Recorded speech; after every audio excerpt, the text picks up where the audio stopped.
Morgane Poulette, en fait, c'est la réunion de deux textes écrits par le même auteur qui s'appelle Thibaut Fener, qui est un jeune auteur.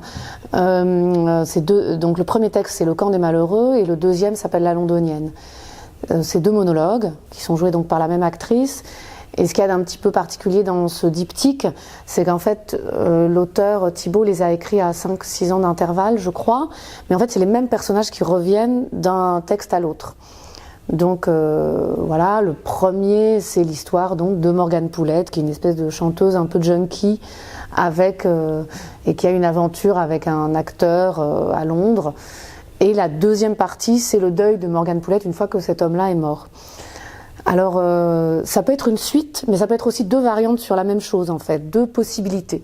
C'est-à-dire que donc, nous, on les présente à la suite, parce que c'est deux formats assez courts. Les deux textes sont à peu près 30 minutes, donc ça fait un spectacle d'1 heure, 1h10 en tout. Donc on les présente ensemble. Et Le Camp des Malheureux, le premier texte, je l'avais lu il y a assez longtemps. C'est vraiment un texte qui m'a énormément troublée, parce qu'il est très fort, très beau. C'est un texte qui m'a accompagnée longtemps.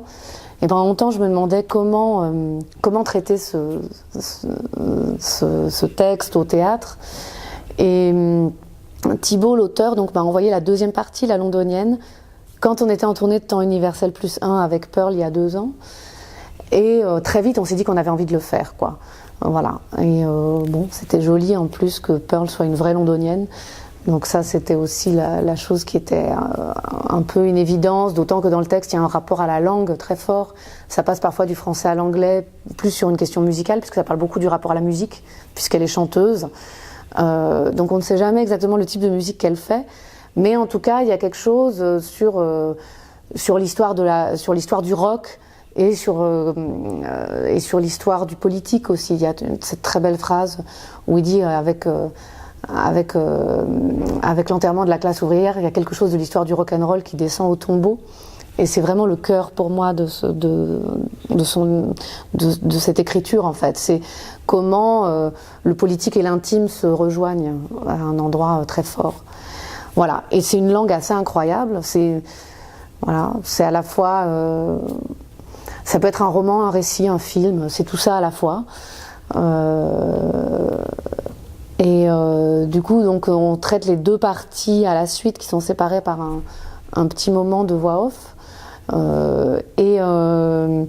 On a décidé de les traiter de façon assez différente, c'est-à-dire la première va être vraiment dans un rapport très direct de quelqu'un qui raconte, très adressé, très en rapport avec le public, et la deuxième partie est beaucoup plus une plongée intime dans